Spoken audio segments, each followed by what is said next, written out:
안녕하세요. 조부모와 손자녀의 똥강아지 사랑법을 할애할 이숙진입니다. 만나서 반갑습니다. 네, 오늘 여러분들의 표정을 보니까 밝게 웃으시는 모습에 제 입꼬리도 올라가고 저도 미소를 짓게 되네요.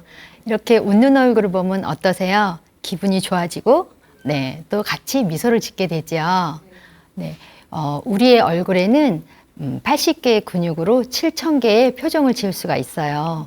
네, 많지요. 우리가 지금 7,000개나 표정을 짓고 사나라고 생각을 하실 텐데, 그래서 이 표정은 우리가 어떤 생각을 하는지, 또 어떻게 살아왔는지 그걸 다 담아주고 있어요. 그래서 그 사람의 얼굴을 보면 아, 그 사람이 어떻게 살았구나 하고 다 느껴지실 수가 있죠.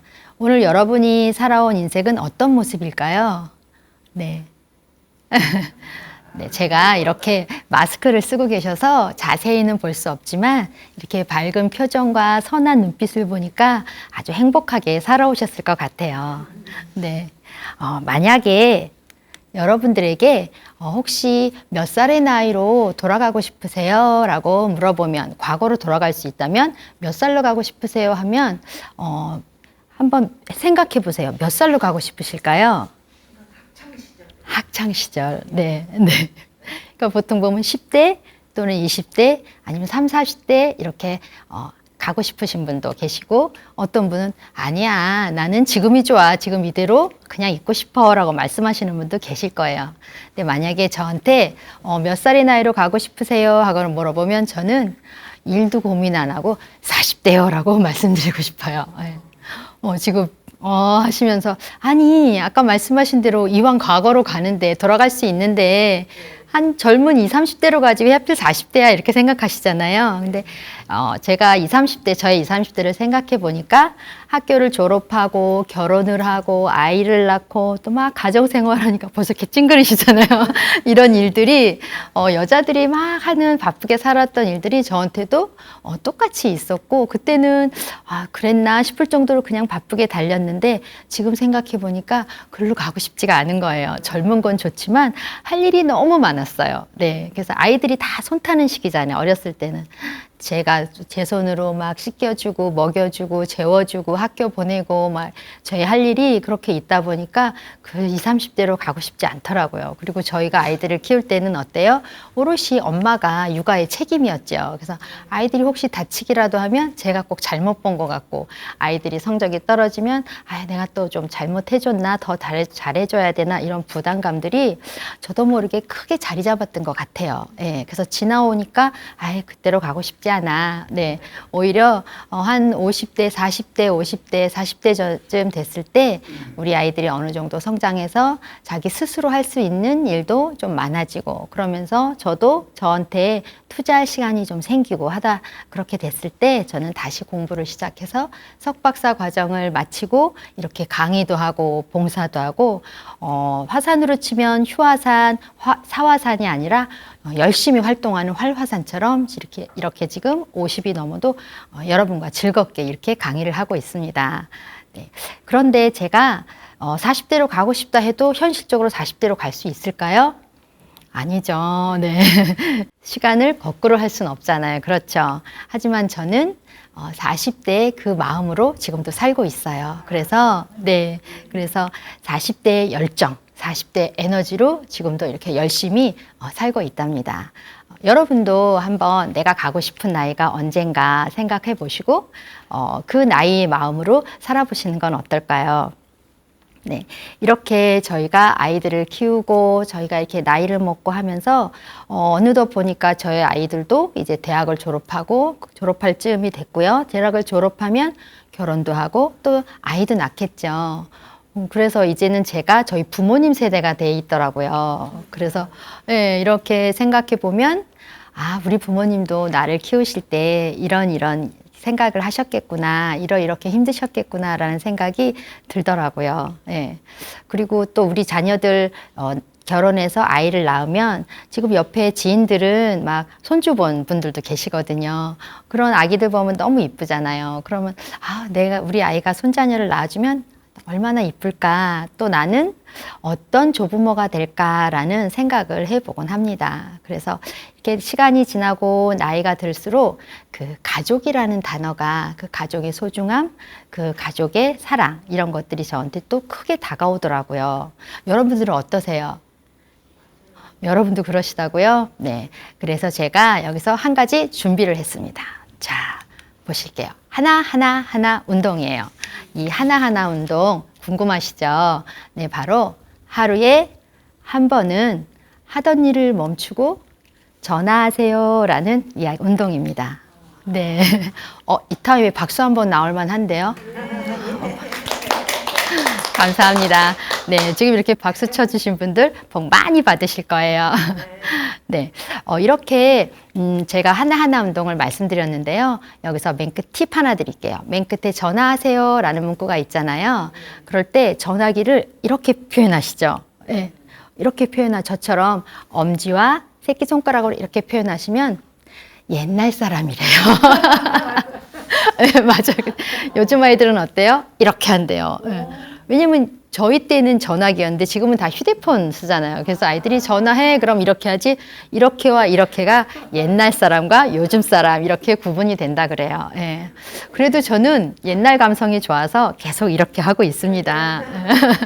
여러분들도 옛날 감성이 좋으시면 이렇게, 아니야 난 요즘 사람처럼 할 거야 하면 이렇게 해서 한번 같이 해보실게요. 동작도 어렵지 않지요. 네, 하나하나에서 하루에 한 번은 하던 일을 멈추고 전화하세요 라는 거 우리 다 같이 해볼게요.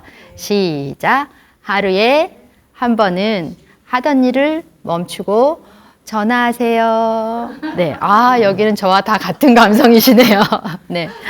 네. 저희 식구들을 생각해 보세요. 요즘은 젊은이나 어린 학생들이나 또 저희들이나 다 바빠요. 뭔지 다 바빠서, 차분히 앉아서 대화하는 시간이 예전보다 많이 줄었어요. 그쵸? 뿐만 아니라 밥 먹는 시간도 다 달라졌어요. 학원 가는 시간, 학교 가는 시간, 외출하는 시간이 다 달라서 요즘에 가정에서는 그런 가정이 있대요.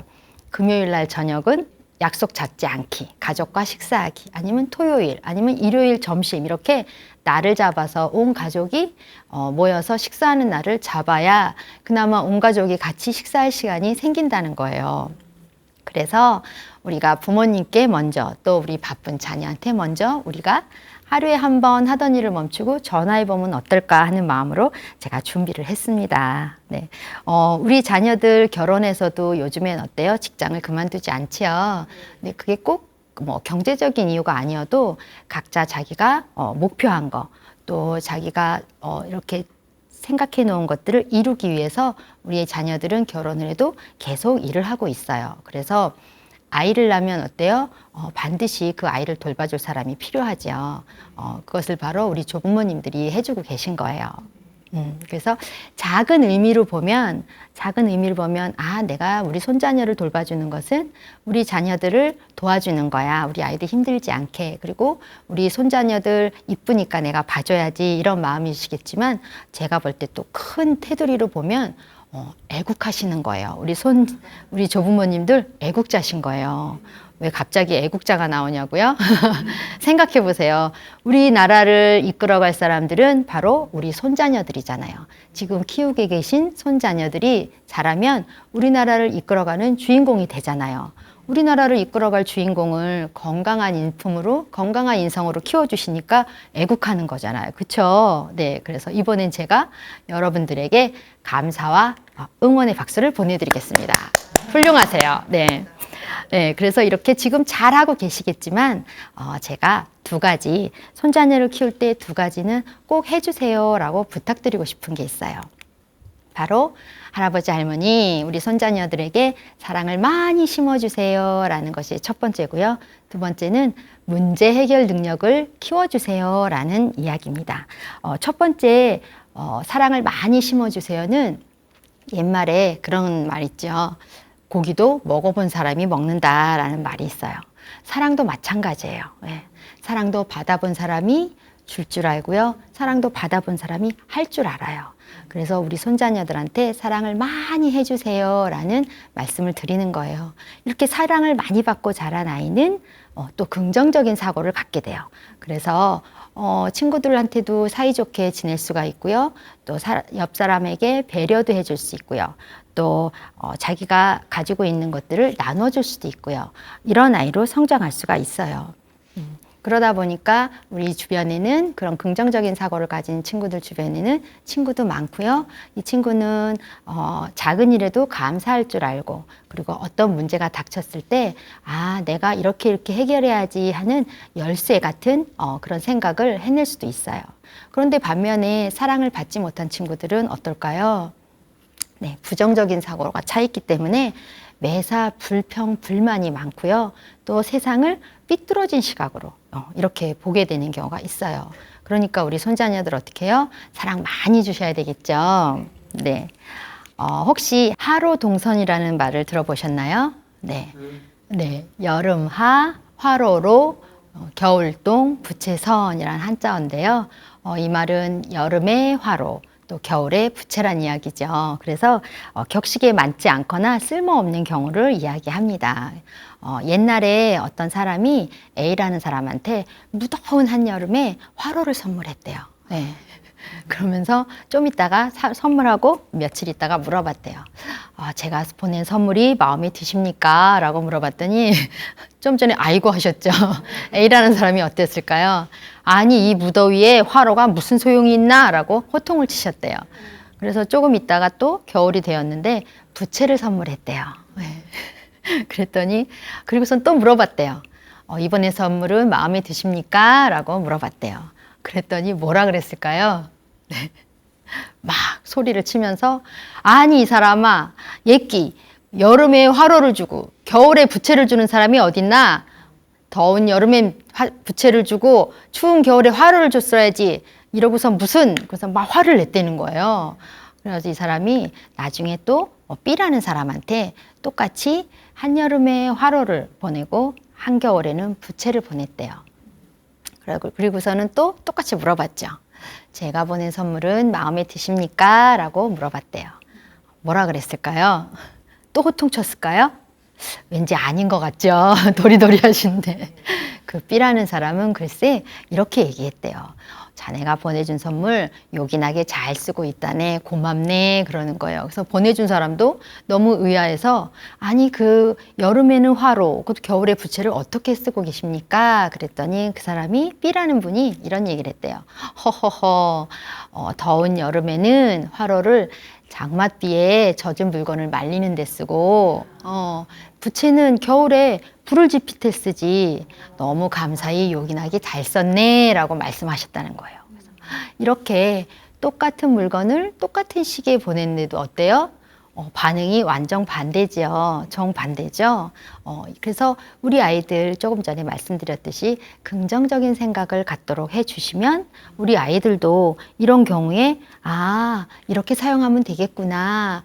좀 긍정적으로 바람직한 방향으로 생각할 수 있게 된다는 거예요. 그런데 그렇지 않으면 어때요? 저희가 일반적으로 생각하고 하여튼 불만, 불평, 아니 웬 더운 여름에 화로야 라고 막 화를 내고 타박을 하겠죠. 그래서 좀 현명하게 살 수 있도록 우리 아이들 많은 사랑 주시면 그렇게 될 수 있다는 거죠. 제가 아까 말씀드렸죠. 사랑을 받고 자란 아이는 어때요? 긍정적인 사고를 할 것이다 라고 말씀드렸어요. 그래서 우리 자녀들 물론 지금도 많은 사랑해 주시겠지만 더 많이 사랑해 주셔서 긍정적인 사고를 할 수 있도록 도와주세요 라고 말씀드리는 거예요. 두 번째는 뭐였죠? 문제 해결 능력을 키워주세요 라고 말씀드렸어요. 네. 우리 어린이집에 입학하는 영아들을 보면 할아버지 할머니께서 케어해 주신 돌봐주신 아이들은 공통점이 있대요. 뭐가 있을까요? 할머니 할아버지가 봐준 친구들은 공통점이 있어요. 네. 잘 운다, 뭐 떼쓴다 이런 생각들을 많이 하시는데 가만히 살펴보니까 이 친구들은 또래에 비해서 스스로 할 수 있는 게 적다라는 거예요. 왜 그럴까요? 좀 감이 잡히시죠? 네. 맞아요. 할아버지 할머니께서 알아서 다 해주시니까 이 친구들은 스스로 할 수 있는 게 적다라는 거죠. 예. 예를 들어서 밥을 먹을 때도 어때요? 우리 손자녀들 먹는 것만 보면 좋으시잖아요. 그래서 오롯이 손자녀만 열심히 쳐다보시면서 아이고 우리 손자가 잘 씹고 있나, 또 우리 손녀가 골고루 먹고 있나 이렇게 지켜보시면서 말을 안 해도 먼저 고기 반찬도 올려주고 김치도 먹여주고 골고루 먹어야 돼 하면서 나물도 주시고, 또 먹다가 아이가 목마르진 않을까 말도 안 해도 알아서 물도 주시고 이렇게 막 알아서 다 해주시잖아요. 그러니까 우리 손자녀들이 뭐 고기 주세요, 물 주세요, 뭐 배불러요 말할 시간도 없이 알아서 다 해주시는 거예요. 그런데 이 시기는 어떤 시기예요? 말을 배우는 시기잖아요. 우리 아가들 말을 배워갈 시기인데 말을 할 기회가 없는 거예요. 그러다 보니까 언어도 느려져요. 예. 그리고 우리 손자녀들이 많이 먹어야 내 배도 부른 것 같고 기분 좋으시잖아요. 그래서 한 숟갈이라도 더 먹이려고 막 떠먹여 주시죠. 예. 그러다 보니까 우리 아이들 어때요? 숟가락질하는 게 다른 또래에 비해서 아직 미숙해요. 안 해봐서 그래요. 예. 그래서 정말 우리 손자녀를 사랑하신다면 아이들을 다 해주시는 것보다 아이들이 스스로 할 수 있도록 도와주시는 것이 필요해요. 우리 손자녀들 이렇게 보시면 아유 아직 어려서 저 고사리 같은 손으로 뭘 할 수 있겠어 막 그런 마음 드시지만, 우리 손자녀들 실패도 하고 실수도 하고 하면서 그런 과정을 통해서 다시 수정하고 다시 해보고 이러면서 우리 아이들 문제 해결 능력을 키울 수 있는 거죠. 해봐야 알잖아요. 예. 이렇게 했더니 안 되네 그럼 저렇게 해봐야지, 이렇게 해보지 않고는 알 수가 없어요. 예. 그리고 실패도 해보고 뭐 실수도 해보고 그것을 극복해보고 해서 무언가 나한테 문제가 닥쳤을 때 힘들어 이거 어떡하지 이렇게 하는 게 아니라 이거를 어떻게 해볼까라고 스스로 포기하지 않고 극복할 수 있는 그런 자녀로 키우셨으면 좋겠다. 그런 손자녀로 키워주십사 하고 문제 해결 능력을 길러주세요 라고 말씀을 드린 거예요. 여기 마구간에 간 호기심 많은 개구리가 있어요. 예. 우리 손자녀처럼 이 개구리는 호기심이 너무 많아가지고요. 일어나면 폴짝폴짝 떠다니면서 여기는 뭐가 있을까, 저기는 뭐가 있을까, 막 이렇게 탐색을 하고 다니던 개구리였어요. 이 아기 개구리가 어느 날은 가는데 마구간에 들어간 거예요. 마구간에 가봤더니 큰 말도 있고요. 또 긴 연장도 있고 말발굽도 있고 뭐 양동이도 있고 여러 가지가 있었던 거예요. 그래서 야 여기 신기한 게 많구나 하면서 폴짝폴짝 뛰어다니다가 저 양동이 속에는 뭐가 들어있을까라고 궁금해지기 시작했어요. 그래서 폴짝 뛰어서 양동이 속으로 슝 들어갔죠. 어떻게 벌써 그 양동이에 뭐가 있었을까요? 우유가 들어있었어요. 하얀 우유가 들어있어서 이 개구리가, 아기 개구리가 슝 들어가서 아 이게 우유 양동이였구나 라고 확인을 하고 나오려고 했는데 어떻게 하신 것처럼 나올 수 있었을까요? 없었을까요? 나올 수가 없었어요. 왜냐하면 점프를 하려고 그러는데 우유는 액체예요, 고체예요? 액체지요. 점프가 안 되는 거예요. 계속. 그럼 이 아기 개구리 어떻게 해요? 못 나오면 거기서 죽을 수도 있잖아요. 어떡하죠? 엄마 도와주세요. 막 아빠 도와주세요. 할머니, 할아버지 막 찾을까요? 멀리 있어서 잘 들리지도 않을 거예요. 그런데 이 아기 개구리는 결론을 먼저 말씀드리면 탈출에 성공을 했어요. 어떻게 어떻게 하셨는데 어떻게 했을까요? 우리 부모님들은 상상이 안 되시죠? 이 아기 개구리가 계속 첨벙첨벙 발을 움직였어요. 앞발 뒷발을 정말 죽을 힘을 다해서 계속 움직였더니 글쎄 우유가 버터가 됐대요. 오 하시는데 네, 버터가 됐대요. 딱 감이 오시죠? 네, 버터는 액체예요, 고체예요? 고체예요. 그래서 우리 아기 개구리 계속 물 발버둥을 쳐서 우유를 버터로 만들어서 점프해서 나올 수가 있었어요. 네. 여기서 말하는 것처럼 우리 아이들도 어떤 문제에 닥쳤을 때 포기하지 않고 계속 뭔가를 포기하지 않고 계속 전진한다면 아마 성공을 할 거예요. 예, 그렇게 해서 우리 아이들 문제 해결 능력을 키워주세요 라고 말씀드린 거예요. 우리 아이들 보면 어때요? 물 먹다가 물을 흘릴 수도 있어요. 그쵸? 아직 소근육이 발달이 안 되고 나이가 어리니까. 또 열심히 블럭 쌓고 놀았는데 블럭을 똑바로 어른처럼 쌀 수 없잖아요. 삐뚤삐뚤 싸다 보면 이만큼 쌓았는데 우르르 하고 무너질 때도 있어요. 그럼 우리 아이들 어때요? 속상하기도 하고 어떻게 할지를 모르니까 응앙 하고 울음 먼저 터트리죠. 그럴 때 뭐라 그러세요? 아유, 뭘 그런 거 갖고 울어. 막 이러고. 그렇게 말씀하시는 분들 그렇게 말씀하지 마시고요. 물을 흘렸구나. 또, 아이고, 블럭이 무너졌어. 속상하겠네. 하고 먼저 아이의 마음을 읽어주세요. 그런 다음에, 아이, 물은 닦으면 되지. 흘린 물은 닦으면 돼. 괜찮아. 라고 말씀해 주시고, 블럭은 어때요? 다시 싸면 되지. 할머니랑 할아버지랑 한번 해볼까? 내가 도와줘 볼까? 이렇게 바람직하고 긍정적인 방법을 제시해 주시라는 거예요. 그럼 우리 아이들이 하나씩 하나씩 배워가는 거죠. 이렇게 무슨 일을 겪었을 때, 나한테 어려운 일이 닥쳤을 때, 아, 이렇게 해서 극복해 나가면 되겠구나라는 것을 이렇게 실패와 또 성공의 경험을 반복하면서 문제 해결 능력을 배워나가는 거예요. 농사 중에 가장 중요한 것이 무엇이죠? 자식 농사지요. 네. 아무리 농사를 잘 져도 자식 농사를 못 지면 소용이 없다라고 어르신들이 말씀하시잖아요. 그렇죠? 그래서 그런데 벌써 다들 그렇게 하고 계시다고요? 네. 물론 요즘에 너무 잘하고 계실 거예요. 이렇게 시니어 방송도 보시고 책도 보시고 그래서 우리 손자녀를 잘 키우기 위해서 공부를 하시는 조부모님들이 많이 계세요. 또 저희 아버님은 저희 막내 아들이 천방지축 뛰어다닐 때 이 아들을 케어하는 방법이 특이한 방법이 하나 있었어요. 기발한 아이디어였어요. 저희 아이가 이제 걷기 시작하면서 아이들은 어때요?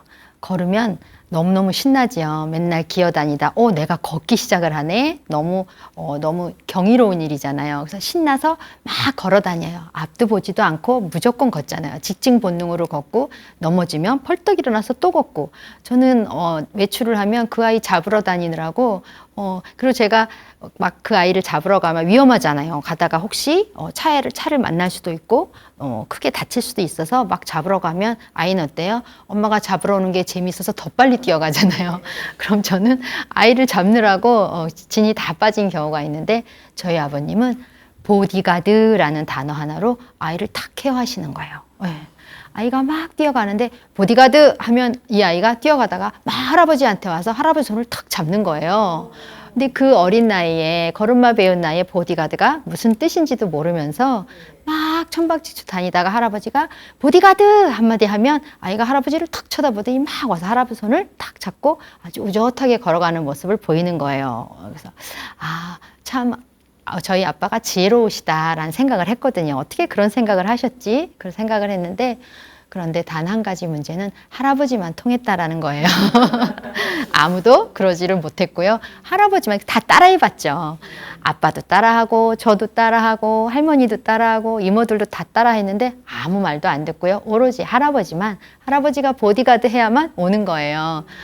그것이 아마도 이 아이가 할아버지가 나를 사랑한다는 것을 또 느꼈기 때문에 그걸 알고 할아버지랑 호흡이 잘 맞았던 것 같아요. 네.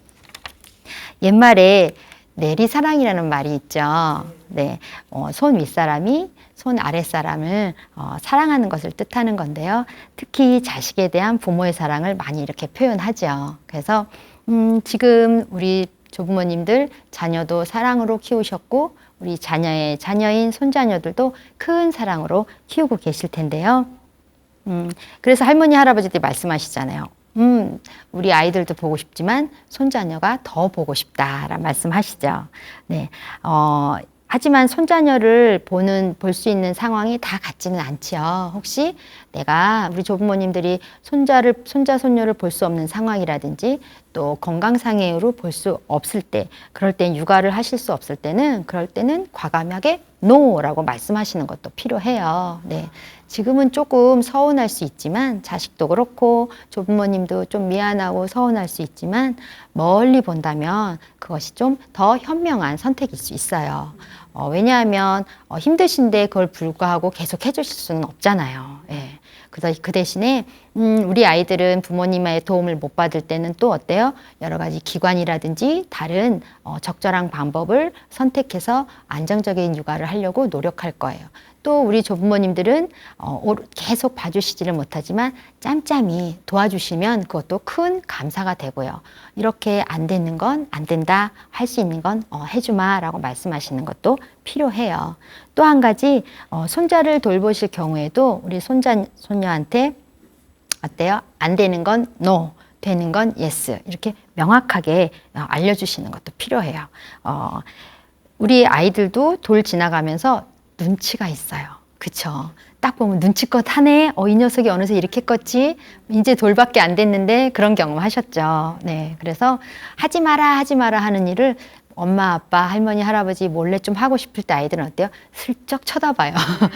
나를 보고 있나? 안 보고 있나? 이렇게 쳐다보죠. 여기에 이제 또 어떤 아이는 물을 너무 좋아해서 화장실 문만 열리면 막 기어가가지고 변기통 물놀이를 하는 아이가 있었어요. 네. 이럴 때 우리 손자녀가 막 화장실로 기어갈 때 할머니, 할아버지께서 땡땡아 한번 이름만 불러줘도 아이는 어때요? 아이쿠 들켰네 하면서 멈칫하고 스톱하게 되죠. 그런데 만약에 그렇게 안 해주셨다면 화장실로 직진해서 아마 변기통 물놀이를 했을 거예요. 이렇게 이런 행동이라든지 또는 콘센트나 뭐 가위 이런 위험한 물건들을 아이가 만지려고 했을 때는 안 돼 하고 단호하게 말씀해 주시는 것이 필요해요. 물론 저희 육아를 배울 때 어떻게 해요? 부정적인 말은 삼가해 주세요. 긍정적인 말로 해주세요. 노라는 말은 많이 하면 안 돼요 라고 배우셨죠. 그렇게 다 알려주시는데 그래도 이런 경우에는 안 돼 라고 단호하게 알려주는 것이 필요합니다. 그래야 우리 아이들 어때요? 해도 되는 것과 하면 안 되는 것을 구분할 수 있게 돼요. 그래서 안 되는 것은 정확하게 안 된다고 한계를 해주시고 잘하는 건 어때요? 할 수 있는 거 잘한 거는 무한 칭찬해 주시고 이런 것들이 필요합니다. 예쁘다고 오냐오냐 키우는 것도 키우는 것보다는 우리 아이들이 해도 되는 거 yes, 안 되는 건 no 이렇게 명확하게 한계를 지어주세요 라고 말씀드리고 싶어요. 이렇게 할머니, 할아버지들한테 우리 손자녀들은 하나하나 배워가지요. 그런데 우리 손자녀들만 배울까요? 우리도 손자녀들한테 배울 게 있어요. 네. 손자녀들한테 뭘 배울 수 있을까요? 저희는. 아니, 어린애한테 우리 보고 뭘 배우라는 거야? 이렇게 생각하실 텐데요. 자, 궁금하시죠? 첫 번째가 바로 꿈이에요. 꿈인데요. 꿈이 없으면 현재는 불안하고 미래는 두려울 수밖에 없어요. 우리 100세 시대잖아요. 그쵸? 우린 아직 더 많이 살 날이 더 많이 남아 있어요. 그런데 어떻게 생각하시나요? 조부모님들께서는 꿈이 뭐세요? 바라는 게 뭐가 있으세요? 막 물어보시면 한결같이 똑같으세요. 뭘까요? 우리 자녀들이 하는 일 잘 되고 건강하고 행복하게 살았으면 좋겠어요 라고 100이면 99분이 다 그런 말씀을 하세요.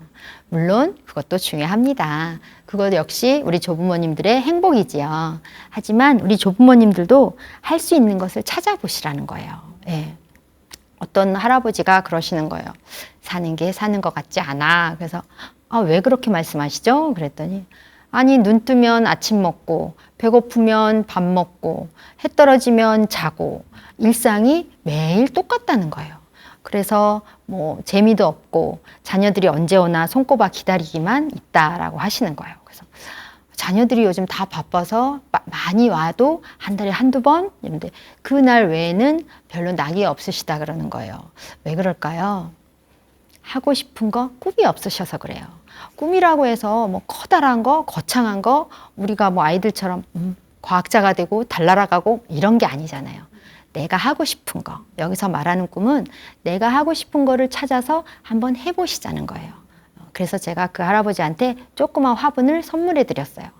화분도 되게 좋거든요. 물 주면 그 자라는, 새싹이 자라는 게, 어느새 며칠 있다 와보면 요만큼 자라있고, 며칠 있다 와보면 요만큼 자라있고, 그것도 엄청 신기하고 재미를 느끼고 소중하게 여겨지더라고요. 그래서 선물해 드려서 조금은 나아지셨는데, 그것을 계기로 조금씩 조금씩 하실 일을 많이 만들어 가셨으면 좋겠고요. 흔히들 말씀하시죠. 아유, 내가 이 나이에 뭘 하겠어 라고 하는데요. 나이를 먹어서 늙어서 일을 못하는 게 아니고요. 일을 안 하면 더 늙어간대요. 일을 안 해서 더 늙어간대요. 그러니까 내가 할 수 있는 일, 내가 하고 싶은 일을 찾아서 해보시자는 거예요. 그러면 아마도 삶의 활력소가 될 거예요. 두 번째는 바로 재미예요. 네. 재미가 없으면 어때요? 하고 싶지 않죠. 도리도리 하시는데 재미가 없으면 하고 싶지 않아요. 네. 하던 것도 그냥 멈추게 돼요. 네. 아이들은 어때요? 게임을 하면 게임하는 거 보셨어요? 밥도 안 먹고 화장실도 안 가고 공부하려면 1시간 앉아있기가 힘든데 게임하려면 4-5시간을 꼼짝없이 앉아서 그것도 열심히 하잖아요. 왜 그럴까요? 재미있어서 그래요. 재미가 있으니까 손을 못 놓게 되고 시간 가는지도 모르고 계속 할 수 있는 거예요. 우리도 그런 재미를 한번 만들어 보자는 거죠. 재미있는 일을 하면 또 어때요? 막 깔깔깔 웃으면서 즐거워지잖아요. 웃음이 주는 또 좋은 게 있죠. 웃음을 많이 웃으면 건강해지고 행복해집니다 라고 다 배우셨잖아요. 다 알고 계시잖아요. 예. 그래서 어떤 일이든 좀 재미있게 하시려고 하고 재미를 느끼시려고 하고 즐겁게 하는 방법을 조금 자꾸 생각하시자는 거예요. 마지막으로는 친구예요. 예. 친구. 지금 코로나로 친구분들 많이 못 만나시고 좀 그러신 상황이긴 하지만 친구가 많으면 너무 좋을 것 같아요. 그래서 우리 아이들 어때요? 우리 아이들 어린이집이나 유치원이나 학교에서 다녀오면 할머니, 할아버지, 내 친구 누구누구가 오늘 뭘 가져왔는데 아니면 나랑 뭘 했는데 하면서 쫑알쫑알 얘기하잖아요. 그럴 때 아이들의 표정을 한번 보셨어요? 입에 웃음을 이만큼 머금고 막 흥분한 모습으로 막 할머니한테 즐겁게 이야기하잖아요. 네. 행복이 그 표정을 보면 보는 사람도 행복이 느껴질 정도로 아이들이 신나서 이야기하죠. 우리도 그런 친구를 만들자는 거예요. 네. 학교 다닐 때 만난 친구도 좋고요. 또 동네에서 사귀신 분도 좋고요. 요즘 뭐 운동이나 또 취미 활동, 봉사 다니면서 만나시는 분들도 있고요. 가족도 좋아요. 나랑 코드가 맞는, 나랑 대화가 통하는 관심사를 같이 나눌 수 있는 그런 가족이 있으면 더 좋겠지요. 이렇게 나와 공통 관심사를 이야기할 수 있는 그런 친구들은 우리들의 심신을 건강하게 해줄 거예요. 우리 조부모님들 손자녀 돌보시면서 손자녀들처럼 꿈을 가지시고요. 그 다음에 그 꿈을 계속할 수 있는, 지속할 수 있는 재미, 그 다음에 그 재미를 함께 나눌 수 있는 말동무인 말벗을 많이 사귀셨으면 좋겠어요. 네.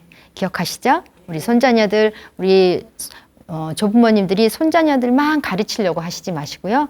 우리 손자녀한테 우리도 배울 것이 있다. 뭐요? 꿈. 그리고 그 꿈을 지속할 수 있는 재미, 그 다음에 그 재미를 함께 할 수 있는 말동무, 말벗, 친구를 많이 사귀셔라 라는 말씀을 드리고 싶습니다. 자, 손을 지금 제가 손 써놨죠. 손을 이렇게 보시는데 손을 한번 이렇게 보세요. 우리 손을 보니까 손가락이 몇 개죠? 하나, 둘, 셋, 넷, 다섯, 여섯, 일곱, 여덟, 아홉, 10개 맞으신가요? 네. 왜 당연한 걸 이렇게 물어? 라는 표정으로 하고 계시는데, 네. 우리는 이렇게 똑같이 엄마한테 태어날 때 손가락을 10개씩 가지고 태어났어요. 근데 왜 10개일까요? 8개면 안 됐을까요? 12개였으면 어땠을까요? 네. 왜 꼭 10개였을까요? 이 10이라는 숫자에는 또 의미가 있어요. 네. 무슨 의미가 있을까요? 힌트 드릴게요. 아이가 태어나려면 얼마만의 기간이 필요하죠? 10달의 기간이 필요해요. 네, 10개월, 10달의 기간이 필요해요. 그래서 엄마가 아기를 뱃속에서 10달 동안 힘겹게, 우리 어머니들은 다 아시잖아요. 얼마나 힘든지. 입덧도 하지요. 또 저 같은 경우에는 이제 잠버릇이 엎드려서 자는 편이었는데 배가 불러오니까 엎드려서 잠을 못 자잖아요. 그러니까 숙면을 못 취하는 거예요. 안 그래도 아기 때문에 힘든데 이렇게 힘들게 아기를 10달 동안 부모님이 어머니가 이렇게 키워주신 10달을 기억하라고 손가락이 10개인 거예요. 네. 어떤 분이 그러시더라고요. 교수님한테 이런 손가락 얘기를 듣고 손을 볼 때마다 부모님 생각이 나서 전화를 하게 됐대요. 그래서 자기가 효자가 됐다 그러더라고요. 그래서 아유 참 잘했어요 라고 얘기를 했는데 이렇게 어머니가 나를 10달 동안 키워주신 걸 기억하라고 손가락이 10개예요. 자, 또 손을 쫙 뻗어보세요. 그럼 손 사이사이에 이렇게 틈새가 있죠. 네. 그리고 손을 이렇게 틈새를 맞춰서 깍지를 껴보세요. 네. 마음이 좀 편해지시지 않나요? 이렇게 손이 이렇게 벌려질 때보다 이렇게 깍지를 끼면 마음이 좀 안정되고 편안함을 느끼실 거예요. 네. 생각해 보세요. 연인들이 걸어갈 때 손을 보면 어때요? 다 손을 잡고 깍지 끼고 이렇게 가죠. 네. 사랑학개론에 의하면 이렇게 손을 깍지를 끼면 서로의 친밀감이 20배나 높아진대요. 손잡고 가는 이유가 다 있지요. 우리도 가족들하고 외출할 때나 산책할 때 한번 손을 이렇게 잡고 마음을 나눠보세요. 또 남다르고 우리 가족의 소중함이 오롯이 느껴지실 거예요. 네. 제가 아까 우리 막둥이 뛰어다니는 천방지축 손자와 보디가드 하신 할아버지 이야기를 아까 사례로 들려드렸는데 지금 이 손자는 천방지축 뛰어다니던 손자는 어느덧 24살 청년이 됐고요. 그 아기를 보디가드하고 부르시던 할아버지는 87세 노인이 되셨어요. 그런데 지금 확실히 젊으셨을 때는 보디가드 하고 외치시면서 아기를 손을 잡고 리드하고 가셨는데 지금은 어때요? 87세가 되니까 아무래도 몸에 근력도 떨어지고 걸음걸이가 달라지시더라고요. 그래서 빨리 걸으시지도 못하고 조금 저희가 보기에는 천천히 한 발 한 발 걸으시는데 좀 불안하기도 하고 넘어지실까 봐 연세가 많아지시니까 넘어지실까 불안도 하는데 어디를 가서 우리 외출을 하거나 가족 모임에 가면 저희 아이가 꼭 할아버지를 이렇게 부축을 하고 가더라고요. 네. 그래서 이 녀석이 이만큼 훌쩍 20년 넘은 시간이 지났지만 우리 할아버지가 자기를 사랑했다라는 것을 기억하고 있구나, 느끼고 있구나라는 것을 저희가 무슨 특별히 연구한 것도 아닌데 이렇게 살아오면서 저희가 느끼고 참 중요하다라는 걸 또 느꼈어요. 그래서 이렇게 어릴 때 우리 조부모님들이 우리 아가들한테, 우리 손자녀들한테 해주신 사랑이 우리 손자녀들이 커가면서 어려움이 있다거나 그 사랑을 다 기억한다 그랬잖아요. 혹시 힘든 일이 있을 때 어떨까요? 그래, 나를 사랑해 주시던 할머니, 할아버지가 있었어. 나를 응원해주는 할머니, 할아버지가 있지. 내가 여기서 무너지면 안 돼. 다시 일어나서 한번 해보자. 라고 일어나서 할 수 있는 힘을 길러줄 수 있을 거예요. 네. 오늘 저와 함께 이렇게 똥강아지 사랑법에 대해서 이야기를 나눴는데 마지막으로 제가 또 하나 말씀드릴 것은 우리 손자녀들 키우시면서 어때요? 우리 부모님보다 할아버지 할머니께서 잘하시는 것이 또 한 가지가 더 있어요. 네. 그게 뭐냐면 기다려 주시는 거예요. 네. 우리 부모님들은 빨리 해. 재촉하고 다그치고 하잖아요. 그런데 할머니, 할아버지들은 다그치시지를 않아요. 부모님들은 바빠요. 나 빨리 나가야 되고 빨리 아이 데려다 줘야 할머니나 할아버지 또는 어린이집에 데려다 줘야 되는데 마음은 급하죠. 아이는 어때요? 꾸물꾸물 엄마가 보기엔 꾸물꾸물한 거죠. 예. 그런데 우리 할아버지, 할머니들은 어때요? 아이들을 다그치기보다는 기다려줘야 된다는 것을 잘 알고 계시죠. 어떻게 아셔요? 이미 겪어보셨잖아요. 그쵸? 자녀를 키워보시면서 근데 사실 할머니, 할아버지들도 아이를 키울 땐 좀 그러셨죠. 다그치고 그 상황에선 그럴 수밖에 없는데 이렇게 지내고 보니 그럴 필요가 없더라라는 걸 느끼신 거죠. 예. 그래서 우리 자녀들 기다려 주시고 격려해 주시고 이런 거를 더 잘하고 계신 거예요. 우리 손자녀들은 씨앗과 같아요. 그 잠재력이 씨앗과 같아서 예를 들어 우리 사과 안에는 씨가 몇 개 들어있는지 셀 수 있죠. 사과를 쪼개보면 그 안에 씨가 몇 개 있구나 셀 수 있어요. 그런데 그 씨앗을 심었을 때 사과가 몇 개 날지는 아실까요? 모르시죠. 그거는 사과 나무가 자라서 사과가 열리는 것을 확인해 봐야 알 수 있는 거예요. 우리 손자녀들이 바로 그런 씨앗과 같은 잠재력이 많은 그런 아이들이라는 거예요. 그래서 응원해 주시고 지지해 주시고 격려해 주시면 우리 손자녀들 쑥쑥 자라서 아마 많은 사과 열매를 맺을 수 있을 거예요. 네, 우리 할머니, 할아버지들 힘드시지만 네, 힘내셔서 이렇게 우리 손자녀들 나중에 많은 열매를 맺을 수 있는 나무로 키워주시기 바라겠습니다. 자, 제가 손손손 세 가지 손에 대해서 이야기하고 손손손 삼행시로 이번 시간 마무리하려고 합니다. 자, 손손손 선창해 주시겠습니까? 손, 네, 손해 보는 것 같아도 손주만 보면 손을 번쩍 들어서 안아주시는 조부모님들, 당신의 삶을, 멋진 삶을 응원합니다. 네, 지금까지 부모교육 강사 이숙진이었습니다. 감사합니다.